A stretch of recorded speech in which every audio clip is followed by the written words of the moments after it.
partir de agora, Linha Direta com a Saúde e Cidadania. Olá, amigos. No ar, Linha Direta com a Saúde e Cidadania. O seu programa de todos os sábados a partir das 13h30. Aqui, pela TV Unisantos, canal 40 UHF 12 da NET, afiliada da TV Brasil. O nosso programa vai ao ar sempre gravado aqui nas maravilhosas instalações do Golf Clube de São Vicente. E comigo sempre nas entrevistas, Adriana Colucci. Olá, doutor Hélio, ao nosso entrevistado, aos nossos amigos que nos seguem todo final de semana. Um forte abraço e vamos começar aqui com um assunto de saúde, que é o que interessa à população, não só brasileira, mas mundialmente falando. Repetimos que o nosso programa vai ao ar também nas madrugadas de terça para quarta e quinta para sexta. Muito bem, já perceberam os nossos telespectadores que o nosso programa está sendo gravado internamente, né? Ao invés de, como sempre fazemos, ali no gramado, nas diversas instalações aqui do Golf Clube. Mas isso por quê? Porque está chovendo, graças a Deus. Então a chuva sempre é bem-vinda nesses momentos de escassez de água. Muito bem. Como a Adriana já referiu, hoje o nosso assunto vai ser saúde. E para trazer assuntos importantes dessa área, tão requisitada pelo público, estamos trazendo nada mais, nada menos do que o presidente do Sindicato dos Médicos da nossa região. Sindimed. O Sindimed. Trata-se do doutor Álvaro Norberto Valentim da Silva, médico abalizado da nossa região, não é? Clínico geral de mãos cheias, não é? Faz também medicina do trabalho, então é um médico que tem se dedicado extremamente à sua atividade profissional e por força da preferência de toda a classe médica, ele foi guindado à posição de presidente do Sindicato dos Médicos. E nesta qualidade que eu o convido para saudar o nosso público telespectador, câmeras e microfones para as suas saudações. Álvaro. Boa tarde, nossos telespectadores, boa tarde, Adriana, boa tarde, meu caro colega, companheiro Hélio. Com muito prazer que estamos aqui, trabalhando com vocês, dando essa oportunidade de a gente emitir algumas opiniões e trazer à população em geral algumas informações a respeito da saúde regional, da saúde estadual e, quiçá, da saúde no Brasil. Eu fico à sua disposição e a da Adriana para que a gente possa desenvolver um trabalho muito profícuo aqui nesta tarde. Somos testemunhas do grande trabalho que o Sindicato dos Médicos vem realizando em várias décadas desde a sua fundação e tivemos a honra de participar durante algum tempo na diretoria dessa associação que ilustra a classe médica, né, dá representação efetiva às grandes reivindicações da classe e, de uma certa forma, ao fazê-lo, também traz colaborações para a população. Evidentemente na defesa dos interesses médicos, mas sempre procurando ver no fundo, na ponta, o interesse coletivo da aplicação de uma saúde de qualidade. Digna. Digna, exatamente, que como merece toda a nossa população.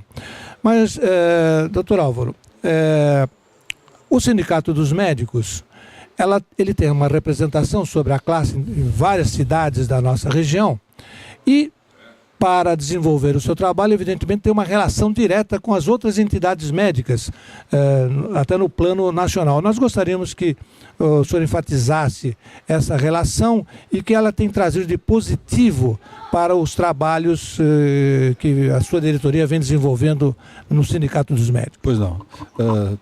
Hélio, posso chamá-lo Hélio, né? Por favor.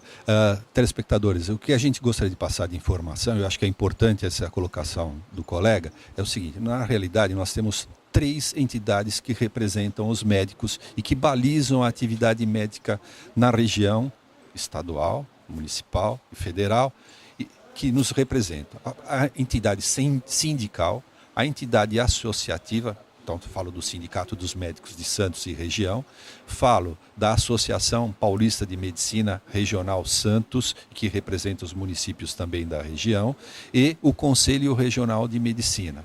Passando para nível federal, primeiro para estadual, nós temos a Federação dos Médicos do Estado de São Paulo, que congrega todos os sindicatos dos médicos deste estado. Nós temos o Conselho Regional de Medicina do Estado de São Paulo, como eu falei, e que tem uma delegacia em Santos e em várias outras regiões. São regiões físicas do estado que são representadas. E depois nós temos, além do Conselho Regional, nós temos o Conselho Federal de Medicina. E nós temos a Associação Médica Brasileira e a entidade que reúne todos os sindicatos a nível nacional é a Federação Nacional dos Médicos, que hoje em dia conta com 53 sindicatos afiliados à federação. A federação, por sua vez, está ligada à Confederação Nacional dos Trabalhadores Profissionais Liberais. E nós temos toda essa hierarquia e nós desenvolvemos trabalhos em todos estes níveis. Eu estou falando pelo sindicato, mas existe o colega que trabalha pelo conselho, existe a colega que fala pela associação, e todos nós unidos trabalhamos para que a atividade médica seja sempre bem balizada e que traga benefícios para quem nós temos que atender. A realidade nossa do sindicato aqui da região, eu vou falar um pouquinho mais, se vocês me permitem, a respeito da nossa realidade, vem sendo nos últimos tempos de enfrentar situações para que a nossa categoria, a categoria médica, tenha melhores condições de trabalho. Nós vivemos uma fase difícil, passamos por uma fase difícil nesses últimos anos, eu não estou falando só deste ano, nem do ano passado, eu venho falando isso. Nós temos falado a respeito dos últimos 10, 15 anos, da dificuldade que os médicos têm enfrentado nesse tempo todo. Por quê? A gente vai explicar aqui. Por quê? Porque o sindicato representa o trabalhador médico na sua relação com os vários patrões. Não é porque antigamente o profissional médico era um profissional liberal e isso mudou e hoje em dia nós temos alguns patrões que são os governos municipais, o governo estadual, a própria iniciativa privada, e é nessa relação que o sindicato trabalha hoje em dia, relação do médico com estes patrões. Nós temos dificuldades que vêm sendo agravadas nos últimos tempos, espero que a gente chegue mais à frente no programa para falar a esse respeito, e que a relação do sindicato tem sido tentar driblar essas dificuldades e fazer com que o colega tenha melhores condições de trabalho e ele, tendo melhores condições de trabalho, consiga passar essas melhores condições de atendimento à população de forma geral. O sindicato representa aqui na Baixada Santista 5 municípios dos 9 da região metropolitana, certo? Representa uma região muito importante, nós temos cerca de 3.000 a 3.500 médicos atuando nesses 5 municípios. Esses médicos, a sua grande maioria, atendem a prefeituras e a planos de saúde, certo? E a gente tem essa interface com todas essas atividades médicas de uma forma geral, né? Historicamente, Álvaro, a remuneração médica sempre foi um grande problema. No que tange à saúde suplementar, ou seja, os convênios médicos, etc., qualquer reajuste que ocorra nesta área, evidentemente, vai ter um impacto sobre o preço no custo dos convênios, né? Portanto, acaba por influir no orçamento das pessoas que contratam esse serviço. Desde 2003, a classe médica vem lutando por uma melhor condição com relação aos preços de honorários médicos, né? Nas tabelas que, desde essa época, vem se discutindo intensamente. O senhor falou em plano de saúde, doutor? São 45 milhões de usuários de plano de saúde. Exatamente. Entre 45 e 50 milhões de pessoas são atendidas por plano de saúde no Brasil atualmente. Isso aí é 1/4 da população brasileira, o que representa muito, mas o valor econômico disso é um absurdo, gente. Muito bem, e nessa luta por melhores condições de remuneração, gostaria que você enfatizasse ao nosso público as lutas que ocorreram pelo estabelecimento de uma tabela mais harmônica, mais adequada às necessidades dos médicos e dos convênios. Perfeito. Hélio e telespectadores, como foi dito aqui, desde 2002 a gente tenta implantar, o nome é comprido, mas a gente vai traduzir por tabela para o telespectador poder entender. O nome é Classificação Brasileira Hierarquizada de Procedimentos Médicos. Este nome comprido quer dizer que os valores estabelecidos nessa classificação para cada procedimento, para cada atividade médica. Então, a consulta tem um valor, o fato de você fazer uma consulta oftalmológica tem outro valor, o fato de você fazer um parto está nessa tabela, nessa classificação, o fato de você fazer uma cirurgia, uma apendicectomia na retirada do apêndice, ou de você fazer a colocação de uma lente por causa da catarata, tem outro valor. Nós tentamos estabelecer essa classificação, essa tabela, desde essa data. O que acontece é que, em determinados momentos, desde 2002 até agora, nós fomos barrados. O poder público tem dito que nós não podemos estabelecer esses valores, porque nós estaríamos fazendo uma espécie de dumping, nós estaremos fazendo uma padronização. Isso não pode ser feito. Mas nós perguntamos sempre para as autoridades, porque, por exemplo, os advogados têm uma tabela para poder exercer a sua atividade. Os engenheiros têm uma tabela para poder exercer a sua atividade.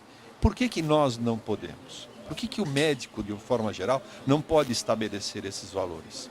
Uma outra pergunta que se faz necessária, que não é respondida, é assim: por que nós não podemos valorizar isso de acordo com o que realmente acontece na nossa vida? O que eu quero dizer com isso? Acontece o seguinte: desde 2002 até agora, isso não é dito por mim, isso é feito pelo DIEESE, um estudo que foi feito, que nós temos uma defasagem do valor em que os planos de saúde nos pagam e o que deveria ser pago em torno de 236% abaixo do valor. Se a gente for tomar, é um absurdo isso, né? Você ter uma atividade que é fundamental para você se estabelecer no dia a dia do seu trabalho, da sua vida, da sua família, em que o profissional que vai te atender tem uma defasagem tão grande no seu honorário, certo? Então, só para exemplificar, por exemplo, nós temos hoje em dia um parto sendo pago na faixa de R$200 para a realização de um parto, quando na realidade isso deveria estar na faixa dos R$800 a R$1.000 para o profissional que realiza um parto. Quer dizer, um profissional que vai dar atendimento a duas vidas, a da mãe e a do concepto, do feto, receber por um serviço R$200. Isso é um absurdo. A classificação que a gente fala, a tabela, a gente tenta estabelecer valores atualizados, mas isso não vem ocorrendo. A nossa relação com os planos de saúde tem sido muito difíceis nesses últimos anos. O que a gente gostaria, o que provavelmente deva acontecer, mas isso daí a gente não sabe exatamente quando vai acontecer, é que se estabeleça um patamar de valores para cada procedimento médico que possa nos atender, que possa nos auxiliar e possa nos dar melhores condições de trabalho. A população em geral, quando ela adquire um plano de saúde, ela não sabe dos valores que vai ser repassado para o médico. Você compra um plano de saúde, por exemplo, que você vai pagar lá, R$250 por mês para aquele plano de saúde, para você ser atendido, mas o plano de saúde, desta fraçãozinha que você vai paga R$1, R$2 que ela tira do seu, do João, da Joana, do Joaquim, para montar o bolo que vai repassar para o médico. Quando na realidade a gente gostaria que esses planos de saúde estabelecessem valores adequados e não trouxesse para a população coisas como acontece hoje, que ela oferece um determinado serviço, chega para a pessoa na sua comunidade e fala: olha, eu estou trazendo um plano de saúde, você vai ter direito a médico, a hospital, a atendimento personalizado na sua residência, atendimento domiciliar, quando na realidade, quando você vai precisar disso, ela não te traz. Quantidade e não qualidade. Exatamente. Então eles ganham muito, têm ganho muito nesses últimos anos. E o repasse não é feito adequado. Pouco para aquele profissional que vai atendimento. Na realidade, o que tem acontecido nesses últimos anos é que a nossa Constituição de 88 diz que é um direito do cidadão e um dever do Estado a saúde. Mas o Estado não consegue prover isto. Então ela tem terceirizado isso através dos planos de saúde. Nós temos hoje em dia no Brasil cerca de 1.000 planos de saúde. Todos eles atuando e com licença do governo federal para estabelecer uma relação entre consumidor e plano de saúde. E esses planos de saúde têm sido intermediários do trabalho médico, coisa que não acontecia antigamente, certo? E esses planos de saúde têm trazido benefício, alguns têm trazido benefício para a população, mas na sua grande maioria a gente tem visto que tem trazido vários entraves e dificuldades no atendimento da população que adquire esse plano de saúde. Certo? E o Sindmed, em relação à melhoria na qualidade, qual é o trabalho que vem sendo executado? Neste caso, a pergunta da Adriana é bastante pertinente, mas nós vamos tecer comentários a esse respeito no próximo bloco, já que vamos para um intervalo. Meus amigos, o assunto dengue tem sido manchete por anos e anos. Todas as temporadas das chuvas trazem como um aspecto negativo o aumento do número de casos da doença.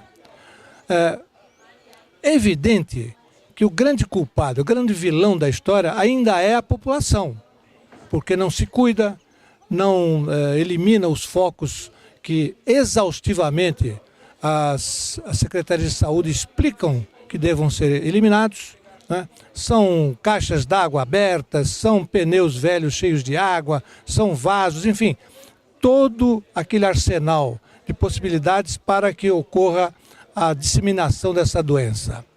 No entanto, gostaríamos aqui de colocar um outro viés do assunto, que é o que o Estado deve fazer, o que o governo federal deve fazer, o que as secretarias de saúde devem fazer.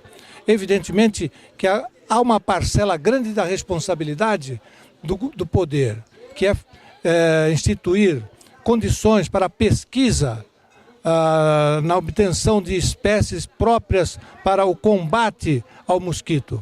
Agora, recentemente, vão ser lançadas em algumas cidades espécies de mosquitos diferenciados para que ajudem no combate a essa doença. Ações como esta também precisam ser incrementadas.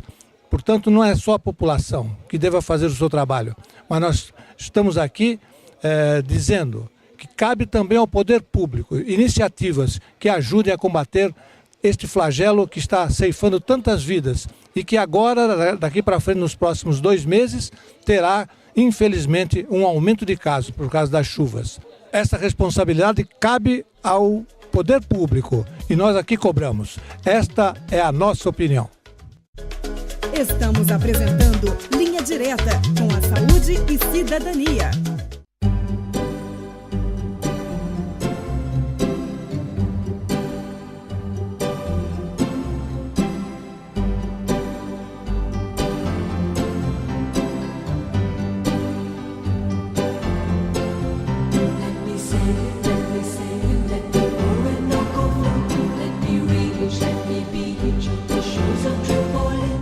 Marcar uma data especial é sempre muito importante. Ari Foto e Vídeo, Avenida Dom Pedro II, número 225, Cidade Náutica, São Vicente. Telefone 3464-1737.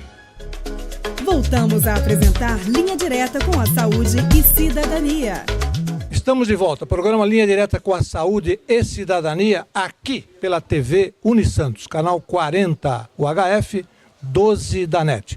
O nosso entrevistado é o presidente do Sindicato dos Médicos de Santos e Região, Dr. Álvaro Norberto, que gentilmente nos deu um pouco da sua agenda para estar conosco aqui, sendo entrevistado. A Adriana, no bloco anterior, deixou no ar uma pergunta. Repete, por favor. Estávamos falando sobre qualidade na assistência e sobre os planos de saúde. Queríamos saber qual o papel do sindicato em relação aos planos de saúde, doutor. Pois é, Adriana. O papel do sindicato nesses últimos anos tem sido muito importante com relação à remuneração do médico, né, em relação ao plano de saúde e ao usuário de plano de saúde, ao paciente do plano de saúde. A gente tem atuado de tal forma que a gente tem procurado fazer com que o médico receba uma remuneração condizente com o trabalho dele, sem que isso venha a prejudicar ou sem que isso venha a trazer impacto naquilo que o paciente, o usuário, paga ao seu plano de saúde. Por quê? Na realidade, o sindicato ele visa com que o trabalho médico, como já foi dito aqui, seja valorizado e que o trabalho médico seja colocado num patamar de que ele possa receber por isso um valor adequado e dar atendimento adequado ao seu paciente, que é isso que se pretende. O plano de saúde, como foi dito aqui também, é um intermediário, ou seja, ele facilita o contato entre o paciente e o médico. Essa é de certa forma, o papel do plano de saúde. Mas nós temos visto que o plano de saúde tem trazido para si um valor de remuneração, ou seja, aquilo que ele arrecada é muito alto e aquilo que ele gasta pretensamente é muito baixo. Quer dizer, ele paga pouco aquilo que ele ao hospital, à clínica, ao médico. Eles dizem que não. Como todo empresário vai dizer que ele ganha pouco, mas na realidade ele ganha muito. Se você for somar, por exemplo, que 50 milhões de pessoas que trabalham e que têm plano de saúde aqui, adquiriram o plano de saúde para serem atendidos, e você for colocar isso numa média geral de torno de R$300 cada pagador, você vai ter uma fortuna em termos de dinheiro arrecadado. E quanto é gasto para se fazer isso? Como é facilitado esse atendimento ao usuário de plano de saúde? Quanto é pago para o médico naquela relação? Como eu disse aqui na parte anterior do nosso programa, você tem, por exemplo, um parto que é R$200. Quer dizer, você arrecadou, seja lá, 1 milhão, 2 milhões, 3 milhões e gastou R$200 com um parto. É muito pouco. O sindicato tem atuado de tal forma que a gente pelo menos reponha a inflação naquilo que o médico tem para receber, certo? Hoje em dia a gente não tem conseguido. Hoje em dia os planos de saúde, para vocês terem uma ideia, têm nos proposto que seja pago só 40% do valor do INPC. Se o INPC hoje gira em torno de 6%, 40% gira em torno de 2%, certo? Isso é muito pouco para aumentar a remuneração. Nenhum trabalhador hoje em dia tem aceitado menos do que 7% no seu aumento salarial. Isso os senhores estão vendo no noticiário do jornal, da televisão, do rádio. Por que nós, médicos, temos que receber só 40% do INPC? O sindicato tem atuado nesta gestão, na gestão de que os planos de saúde têm que remunerar melhor o que o médico faz, o trabalho médico. Nós temos atuado nisso através de várias tentativas, de várias tratativas, trazendo junto com o sindicato a Associação dos Médicos, que traz todas as especialidades médicas, e o Conselho Regional de Medicina, para que a gente não infrinja nenhuma regra ética nesse tratamento.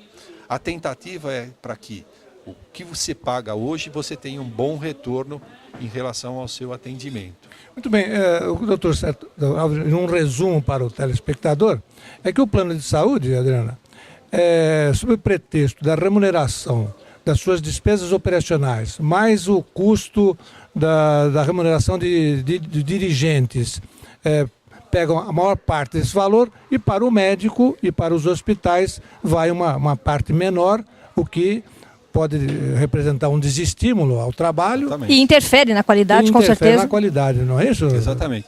Hélio, telespectadores, existem planos de saúde que gastam com os médicos, de toda a fatia que ele recebe, de tudo que ele recebe, não chega a 20% do valor que ele arrecadou em repasse para todo o grupo de médicos do qual ele é credenciado. Ou seja, o médico credenciado a esses planos de saúde ou associado a esse plano de saúde, e muitas das vezes não chega a receber 20%, todos eles não chegam a receber 20% do total arrecadado. Então são valores que realmente estão muito defasados. É preciso que a população saiba disso, que o médico não é um vilão dessa história. Está desvalorizado. O médico está sofrendo por toda essa situação. O médico, muitas vezes, a pessoa vai, eu tinha aquele médico que me atendia por aquele plano de saúde, agora ele não está atendendo. É que as condições que o plano de saúde dava para ele poder trabalhar não foram satisfatórias durante muitos anos, e a partir daí ele se descredenciou, ele saiu da rede referenciada. Porque é impossível você ter um trabalhador que nesses anos todos vem sempre ganhando aumento abaixo da inflação. Então você tem que atender muita gente. Isso daí traz uma sobrecarga muito grande para o médico, para poder ter condições de manter um bom atendimento para os outros. Então, por exemplo, você gasta dinheiro com estudo, porque você não pode parar de estudar, você tem que estudar diuturnamente na profissão médica. Você gasta porque você tem que manter o seu consultório, você tem que dar condições de manter aquele consultório com a sua secretária, com a sua auxiliar de enfermagem, os materiais, água, né? luz, telefone, material que é caro, todos. os insumos que a gente chama, que tem encarecido muito o atendimento. Você tem que manter a sua afiliação à sua sociedade de especialidade. Você tem que manter o curso que você vai fazer anualmente, porque senão você... Congressos para se explicar. Exatamente. Provavelmente o telespectador não sabe que para o médico manter a sua especialidade, manter o título de especialista numa determinada área, ele tem que participar de vários cursos, ele tem que participar de várias provas, que é para poder pontuar e manter. Para você fazer isso, toda vez que você vai num curso, toda vez que você vai num congresso, você tem que pagar uma determinada taxa, você tem que deixar de atender no seu consultório, certo? Então isso daí onera. E os planos de saúde, de uma forma geral, não tomam isso como base na nossa remuneração. E quem acaba sendo prejudicado é a população como um todo. Bem, um assunto que tem permanentemente sendo discutido é a questão da distribuição demográfica dos médicos no Brasil.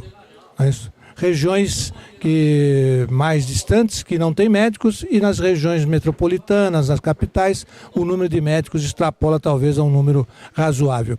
Pensando nisso, o governo federal estabeleceu recentemente um programa para a contratação, a chegada de médicos estrangeiros, o chamado Mais Médicos, um tema extremamente polêmico, que tem sido motivo até de exacerbadas discussões nos meios governamentais, nas associações de representação, etc.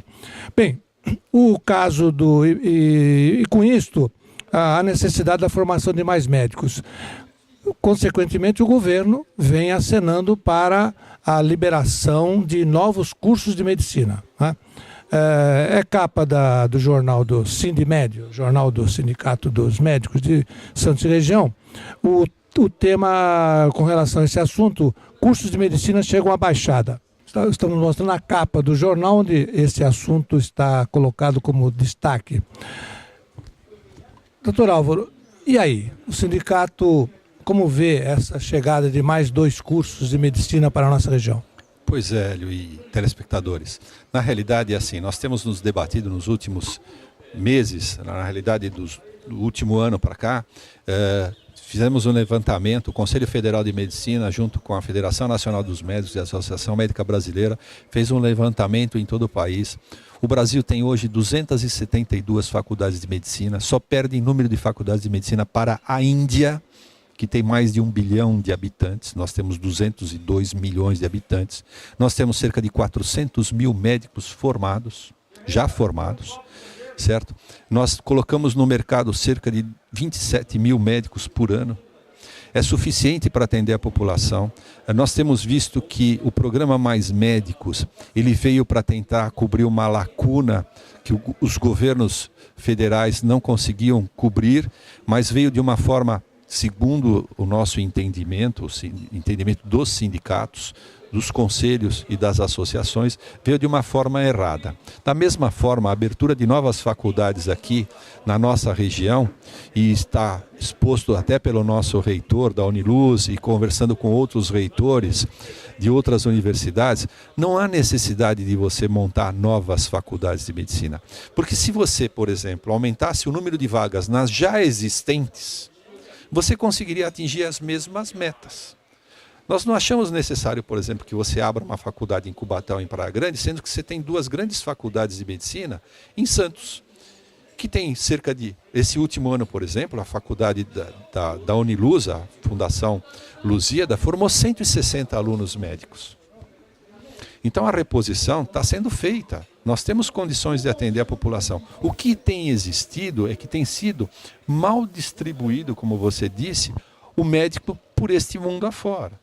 Nós concentramos o médico na região sul e sudeste do país. Por quê? Porque nós temos mais tecnologia, nós temos mais capilaridade. O que é isso? Nós temos uma rede de atendimento melhor formada nessas regiões, a região sul e sudeste. Você tem condições de estudo melhor, você tem condição de transmitir o paciente de um atendimento primário no posto de saúde para um atendimento secundário, para uma UPA ou até para um hospital de nível médio e terciário, aqueles de nível mais complicado, você tem essa estrutura toda, primária, secundária e terciária, coisa que você não tem em outras regiões. Eu posso dar um exemplo para o nosso telespectador, por exemplo, que em uma cidade vizinha ao município de Macapá, que é a sede do estado do Amapá, nós temos oferecimento de uma vaga para médico lá por R$20 mil para atender a rede pública. Ora, meu Deus, R$20 mil, qualquer um de nós estaria satisfeito de ir para lá. Vamos ganhar R$20 mil para trabalhar lá, 8 horas diárias, tudo bem. Só que para você chegar, por exemplo, a um posto de saúde desse município, você vai andar de barco 4 horas para chegar no posto. Chegando ao posto de atendimento nessa unidade, você não tem enfermeiro, você tem que levar o seu enfermeiro junto. Chegando lá, você não tem estrutura nenhuma. Supondo que, isso já aconteceu, não estou falando nenhuma mentira, os senhores podem ver, uma índia queira dar à luz lá e tem uma dificuldade nesse parto, precisa transformar esse parto normal em parto cesárea. Você não tem a estrutura de atendimento naquele posto. Você vai pegar o barquinho novamente e vai andar 4 horas com essa índia em trabalho de parto até Macapá, sede do município, onde você vai ter uma unidade para atender. Gente, isso é impensável. É uma coisa que nós não acreditamos no que acontece. O Sindimed tem algum trabalho a ser desenvolvido em relação a isso? Os sindicatos têm vários trabalhos feitos por vários sindicatos do país, né, desses 53 que a gente falou que compõem a federação. Nós temos vários trabalhos que possam orientar as autoridades municipais, estaduais e federais num trabalho de realização de uma capilaridade, ou seja, montar essa estrutura de forma adequada para atender a população. Então, o Mais Médicos, por exemplo, que foi dito aqui, ele teve, isso saiu ontem, que me permita citar a fonte aqui, o jornal Folha de São Paulo fez um levantamento e disse que o Mais Médicos, nos municípios que foram implantados, teve uma redução de 23% no número de médicos atuando nesses municípios. Quer dizer, o Mais Médicos que veio para resolver um problema, trouxe uma redução no número de médicos para atender a população de forma geral. Então, não está resolvendo o problema. Novas faculdades de medicina também não vão resolver o problema. O que nós precisamos fazer é dar condições para que as faculdades que já existem tenham condições de dar um melhor ensino para os seus alunos, que esses alunos que saem da faculdade de medicina tenham condições de trabalhar, porque a gente sabe que se a clínica geral, que é a mãe de todas as especialidades médicas, atuar condignamente, ela resolve de 80% a 90% dos problemas de saúde da população. Os outros 20%, 15%, 10%, vão ser resolvidos a outro nível, ao nível do especialista, do cirurgião, do ginecologista, do pediatra e assim por diante. Então, se você conseguir estruturar a rede básica de atendimento, se você conseguir dar para que essa rede básica tenha uma referência seguinte, ou seja, o nível secundário, e que quando esse problema não for resolvido no nível secundário, você tem um hospital que dê atendimento a essa dificuldade maior, você conseguiria dar vazão a todos os problemas de saúde. O que a gente tem visto é que não existe isso. Você não tem uma unidade básica de saúde que dê completo atendimento. Acaba sempre caindo na mesma situação. Sim. Atenção primária. Pois é, atenção primária. Deveria começar por ali, pela periferia. Você quer ver uma coisa interessante? Todos os planos de saúde falam que são planos de saúde. Não são planos de saúde, Adriano. São planos de tratamento da doença, porque eles não fazem prevenção da doença. Eles não promovem a saúde. Eles vão tratar de você quando você está doente. Eles não vão procurar você na sua casa e falar, olha, Adriana, eu vim aqui na sua casa, você paga o meu plano de saúde, eu vim na sua casa, porque eu quero saber, você está bem? Você tem feito as suas vacinas? Você está com a sua vacinação completa? Seus filhos estão com a sua vacinação completa? Você tem feito os seus preventivos ginecológicos em dia? O seu diabetes está tratado? O seu diabetes está tratado? O seu marido fez exame da próstata, ele está com 50 anos, ele foi fazer o primeiro exame da próstata. Olha, nós viemos aqui dar para ele um ultrassom de próstata, porque ele completou 50 anos. Ele não precisa ir lá consultar o médico lá, porque nós estamos dando. Ele já está agendado aqui para você. Isso a gente não vê no plano de saúde. O plano não é de saúde, gente. O plano é de doença. Ele não faz promoção nem prevenção da saúde. As pessoas não estão preocupadas com a sua saúde, eles estão preocupados com a sua doença. Quanto mais doente você ficar, mais ele vai ganhar. Simplesmente a política do curativo, né? O curativo. E o pior, acaba esses pacientes caindo na rede de atendimento de urgência e emergência, dos pronto-socorros. Que não vai resolver o problema. É pior, né, doutora? Vai se tratar apenas o sintoma e não a doença. É verdade. Muito bem, mas esse é um tema extremamente polêmico, né? Nosso programa Não tem fim. Tem se posicionado, inclusive, a respeito disso. Recentemente, uma grande rede de comunicação da televisão mostrou, num programa de audiência nacional, o descaso com que as unidades básicas de saúde estão no país inteiro. É desumano. No país inteiro. Temos nos posicionado aqui sobre isso, achando que há uma distorção que precisa ser corrigida. Exatamente o que o doutor Álvaro acabou de falar. Mas nós vamos para mais um intervalo e voltaremos com essa entrevista tão importante com o presidente do Sindicato dos Médicos de Santos e região. Estamos apresentando Linha Direta com a Saúde e Cidadania. Marcar uma data especial é sempre muito importante. Ari Foto e Vídeo, Avenida Dom Pedro II, número 225, Cidade Náutica, São Vicente. Telefone 3464-1737.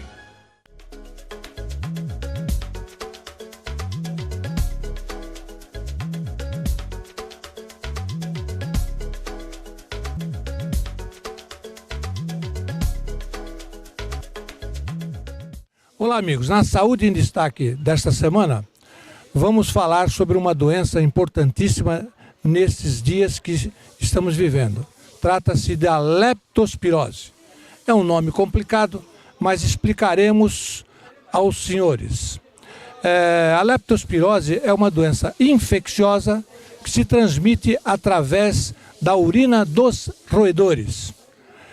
Nesses momentos de enchentes, com muitas chuvas, é frequente nos bairros, e às vezes até no próprio centro da cidade, ocorrerem enchentes, alagamentos, enxurradas.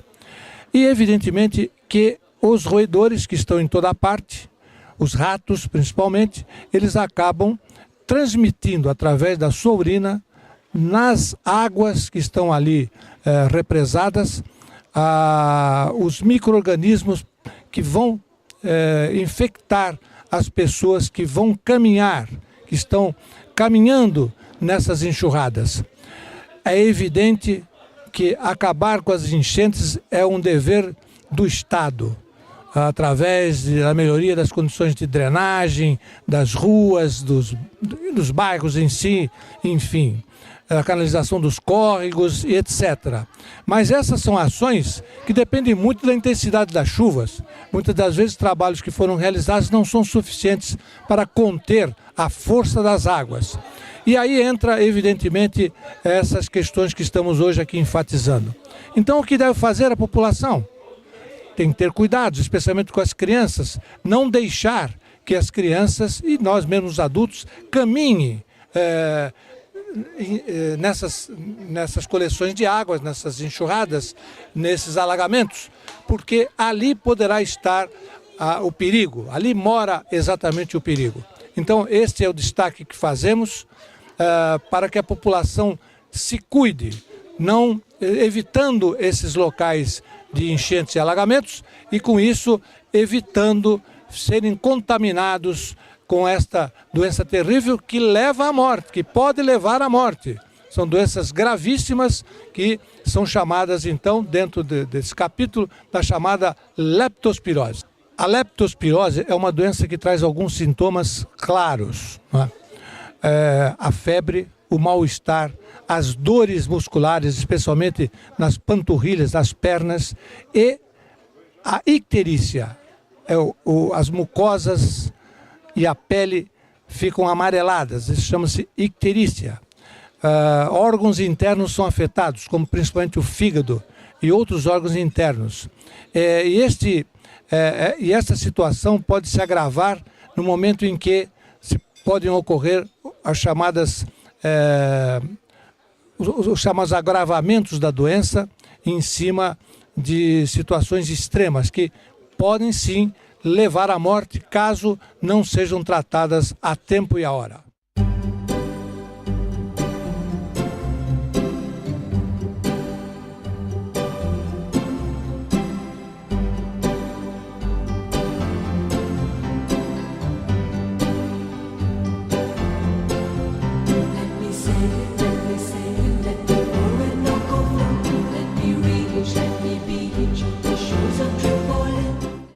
Voltamos a apresentar Linha Direta com a Saúde e Cidadania. Estamos de volta. Programa Linha Direta com a Saúde e Cidadania, aqui pela TV Unisantos, canal 40 UHF 12 NET. O nosso programa vai ao ar com o apoio cultural do Laboratório de Análises Clínicas Célula Mater, um dos mais importantes laboratórios da região, hoje com 4 unidades, Santos, São Vicente, Praia Grande e Cubatão. E também da Clínica Renascer de Fisioterapia de São Vicente, que também tem nas suas instalações uma academia de esportes. Ambas entidades nós recomendamos a todo o nosso público telespectador, uma vez que fazem um trabalho muito interessante, como nós temos pessoalmente acompanhado. Bem, o nosso entrevistado de hoje, nos temas de saúde, é o presidente do Sindicato dos Médicos de Santos e Região, Dr. Álvaro Norberto Valentim da Silva. E no bloco anterior estávamos conversando exatamente sobre questões ligadas ao SUS, não é? a saúde pública e os planos de saúde, a chamada medicina suplementar. Doutor Álvaro, o SUS, como instituição, né, é considerado um dos melhores planos, sistemas de saúde no mundo inteiro. Mas, no decorrer dos tempos, ele foi se desviando dos objetivos institucionais básicos, que era exatamente o atendimento à saúde básica, né? É ali que se faz a medicina, como o senhor mesmo enfatizou. Hoje estamos reduzidos em todas as cidades a pronto-socorros que procuram atender a demanda fantástica, atendendo, portanto, os sintomas e não as doenças. O que o senhor teria a dizer sobre esse tema tão importante e que mexe com todas as pessoas que nos assistem e o Brasil inteiro? E também, viu, doutor Hélio, de 2010 a 2013 foram 11.500 leitos desativados do SUS. Pois é. Piorando, então, né, a nossa condição. Piorando o sistema como um todo. Então, vamos aos telespectadores, vamos relembrar um pouquinho de história, se me permite. Nós temos um cabelo branco aqui, né? Então nós podemos relembrar um pouquinho. Há tempos atrás, o nosso sistema era baseado em institutos. Existiam os institutos dos bancários, dos funcionários públicos, API, APC e APTEC, e os médicos iam dar atendimento nesses institutos. E quando a pessoa não tinha instituto, ela ia para a benemerência, para as entidades filantrópicas, as Santa Casas da época. Quando veio o governo militar, né, transformaram esses institutos no antigo Instituto Nacional da Previdência Social, o INPS. E que tínhamos junto do INPS, nós tínhamos o INAMPS, que é o Instituto Nacional de Assistência Médica da Previdência Social. Certo?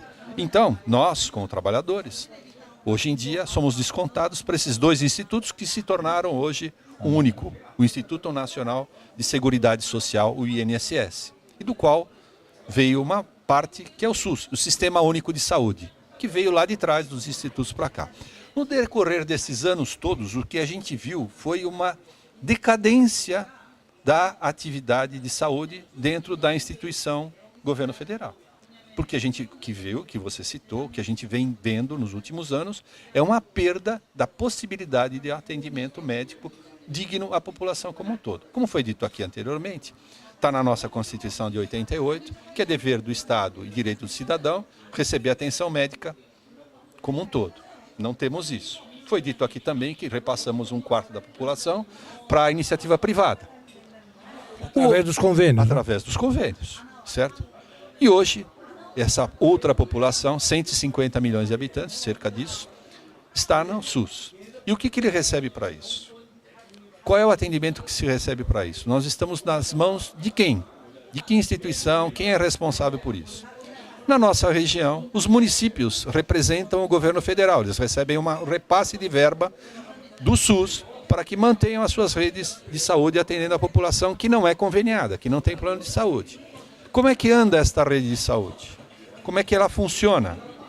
Pergunto aos senhores, qual o hospital federal que a gente tem na nossa região, já que o SUS pertence ao governo federal? Não temos nenhum. Qual é o próprio estadual que nós temos na nossa região? Hospital. Só tem um. Guilherme Álvaro. Hospital Guilherme Álvaro. Que é um hospital fechado, que não dá atendimento aberto à população. Depende de regulação, Exatamente. Que para você ser internado lá, para que você possa fazer algum procedimento lá, você tem que vir através ou de uma central de regulação, que é uma central que transmite um valor, uma posição, através dos pronto-socorros. Olha, eu tenho um paciente aqui em estado grave, eu preciso de um leito de internação aí, seja ele em UTI, seja ele em enfermaria. E que se houver vaga, a pessoa vai para lá. Mas se não tiver Hospital Guilherme Álvaro, para onde ele vai? Para a Santa Casa. Nós tínhamos aqui em São Vicente o Hospital São José, que agora não dá total atendimento ao SUS, tem alas que são de convênio. A gente está tentando ver como nós vamos arranjar isso daqui. Fala-se no Hospital Regional em São Vicente, fala-se no Hospital Regional em Peruíbe, mas fala-se muito e age-se pouco, nós temos pouca ação. O SUS, como foi dito aqui, perdeu 11 mil? Não, perdeu mais. Se a gente for levar em conta o Brasil como um todo, existe um estudo dizendo que chega a 40 mil leitos perdidos, fechados. Leitos de UTI, que são aqueles casos mais graves da saúde, que devem ser atendidos por unidade de terapia intensiva, a gente tem muito poucos. Na região, a gente só tem leitos na Santa Casa e no Guilherme Álvaro para atender o SUS. Nós não temos leitos de UTI. Temos dificuldade no atendimento. A população... Se você for ver, por exemplo, a unidade básica de saúde, que é uma célula do SUS, quantas delas funcionam até a noite?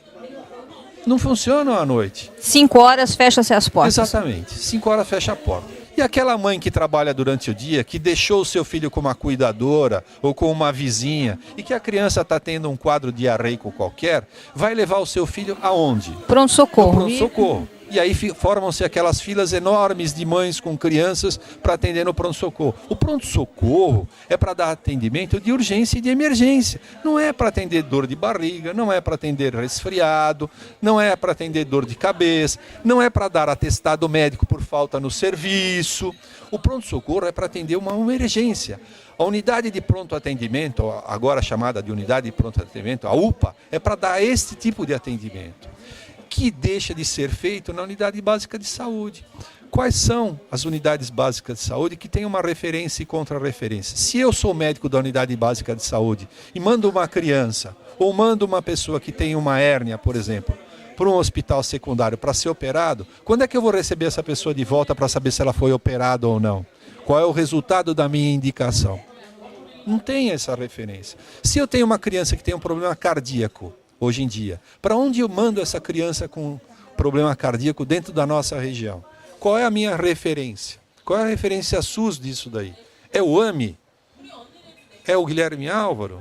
É o Hospital Regional de São Vicente? Para onde vai? Como é feito isso? Como é montada a unidade básica de saúde? Os senhores sabiam que o governo federal tem uma cartilha para mostrar para o governo municipal como é a construção, por exemplo, de uma unidade básica de saúde? Quantos metros tem que ter, por exemplo, um auditório da saúde e da família para ser feita uma palestra para os pais ou para as pessoas que necessitam de atendimento da saúde e da família? Quais são? Se tem que ter uma unidade de gasoterapia, aquela só de inalação, se tem que ter um atendimento para fazer uma pequena cirurgia, quantos metros de azulejo tem? Tudo isso o governo federal tem numa cartilha. Os senhores já viram alguma unidade básica de saúde seguindo essa cartilha? Alguém já mostrou para alguém que existe isso? Ninguém.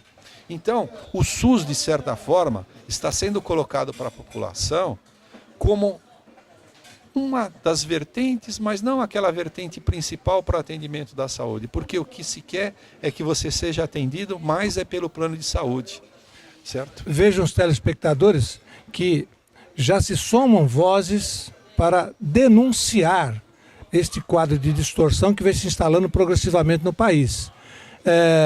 Está aqui na autoridade presidente do Sindicato dos Médicos a falar sobre esse tema, que nós aqui temos repetido muitas das vezes. Então é preciso que as entidades representativas da sociedade, os sindicatos, associações de bairros, enfim, os clubes de servir, as forças vivas cerrem fileiras para que o governo federal reveja tal situação e, de fato, passe a fazer a administração da saúde como ela deve ser feita, como aqui falou o doutor Álvaro. Mas creio que nos próximos tempos as nossas vozes poderão ser ouvidas, né? Pois é, Hélio. Nós temos, conclamando a sociedade como um todo, nós temos uma tentativa de projeto. Estamos pedindo para que as pessoas entrem, por exemplo, no site da Federação Nacional dos Médicos, que é www.fenan.org.br, ou no site da Associação Médica Brasileira, que é amb.org.br, ou do Conselho Federal de Medicina, que é cfm.org.br. Existe uma moção popular pedindo para que 10% do produto interno bruto, 10% do produto interno bruto, o que é isso? Que 10% de toda a arrecadação dos impostos no Brasil, de forma geral, sejam colocados para a saúde da população. Coisa que não vem sendo feita agora.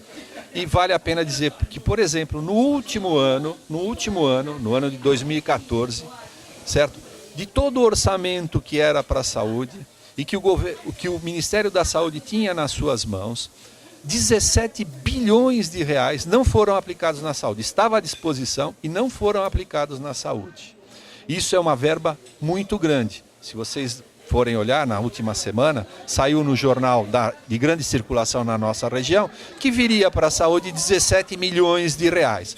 Gente, se a gente está contente que venha para a nossa região 17 milhões, imagine se viessem 17 bilhões de reais. Isso seria muito melhor para todos nós, certo? Voltando para uma outra situação aqui, eu gostaria de chamar a população a atenção que a população tem todo o direito e tem todo o dever de ir até a autoridade e exigir um bom atendimento de saúde. Eu não estou falando de atendimento médico. Atendimento médico é parte do atendimento da saúde.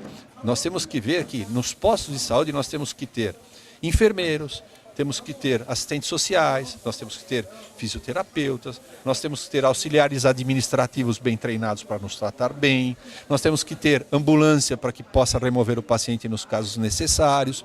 Então nós queremos que a população exija das autoridades tudo aquilo que ela tem direito para o seu atendimento integral à saúde. Não é só o médico. Todo mundo fala, é o médico isso, o médico aquilo, mas se o médico não tiver condições para trabalhar, ele não vai ter condições de dar um bom atendimento. Nós temos que o acolhimento, a humanização, pois né? É, muito se fala em humanização, mas a atividade médica ela é humanista por natureza. O médico vem de uma posição em que ele estuda para dar um atendimento o melhor possível e se desdobrar para dar esse atendimento. É inerente ao próprio médico. É inerente à profissão. Desde que você escolheu ser médico, você tem que ser uma pessoa que tenha uma visão humanitária para com o próximo.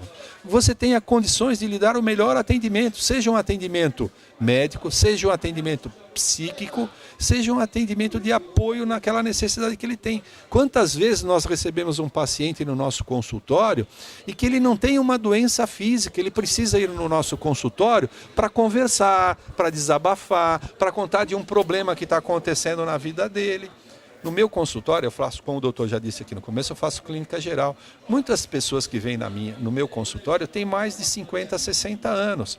Tem dificuldades de relacionamento, está longe de um filho, está longe de um neto, tem dificuldade de entender a medicação que tem que tomar, tem dificuldade em tomar a medicação como foi prescrito. Nós temos todas essas dificuldades e tudo isso faz parte do atendimento médico. É difícil, às vezes, você explicar para um paciente o problema que ele tem de doença, porque ele não tem a condição de entender o que está se passando, por vários outros motivos. Esta é a nossa realidade, é a realidade do atendimento médico no Brasil, a realidade do atendimento médico na nossa região. Bem, os planos de saúde tentam fazer uma parte disso, mas já se viu, né, o doutor Álvaro explicou, que os próprios planos de saúde também têm distorções incríveis dentro dela. Então, a saúde como um todo passa por uma crise, não é isso, doutor? Exatamente. Nós vivemos um momento de crise, mas nós, como somos otimistas, achamos que deste momento de crise nós vamos passar por um momento de evolução, vamos estar evoluindo para um patamar superior e que esta crise nos levará à bonança futura. Eu espero que isso aconteça, eu espero que a gente consiga trazer uma melhor qualidade de atendimento para o nosso paciente, uma melhor qualidade de vida para toda a comunidade e isso reflita no ensinamento médico, na nossa carreira, na nossa vida e que os alunos, os novos médicos tenham condições melhores de trabalho e que tudo se resolva no futuro próximo. Muito bem, problemas intensos, imensos, de difícil solução, mas que deverão ser resolvidos, numa palavra de otimismo do próprio Dr. Álvaro, e nós ficamos com a convicção de que estes órgãos, nós que somos população, né? Os telespectadores, toda a nossa equipe aqui de produção, somos população e estamos confiantes que as entidades de representação da sociedade médica que foram explicitadas pelo Dr. Álvaro e principalmente o Sindicato dos Médicos continue a fazer esse trabalho maravilhoso que há décadas vem realizando, procurando desenvolver uma situação mais adequada às necessidades da saúde, seja pública, seja privada. Doutor, quem queira se associar ao Sindmed, como é que deve proceder? Pois é, o sindicato está aberto aos novos associados, aos colegas médicos que queiram. Por favor, dirijam-se ao nosso sindicato. Nós vamos deixar um telefone aqui, que é o 32238484, que está à disposição, e o www.sindmedsantos.org.br à disposição dos colegas que queiram se filiar. Muito obrigado ao Hélio, muito obrigado à Adriana, uma boa tarde aos telespectadores. Muito bem, nós ficamos honrados com a sua presença, doutor, e quero crer que o programa foi de inteiro agrado de todo o nosso público e vamos partir. Por isso, a Adriana vai se despedir. Obrigada, doutor Hélio, obrigada, doutor Álvaro, a todos que nos assistem, um grande abraço e até sábado a partir da 1h30, aqui no Golf Clube de São Vicente. Muito bem, estamos partindo. Um grande abraço a todos, prometendo voltar no próximo sábado, a partir das 13h30, sempre aqui pela TV Unisantos, canal 40 UHF, NET 12. Um grande abraço a todos.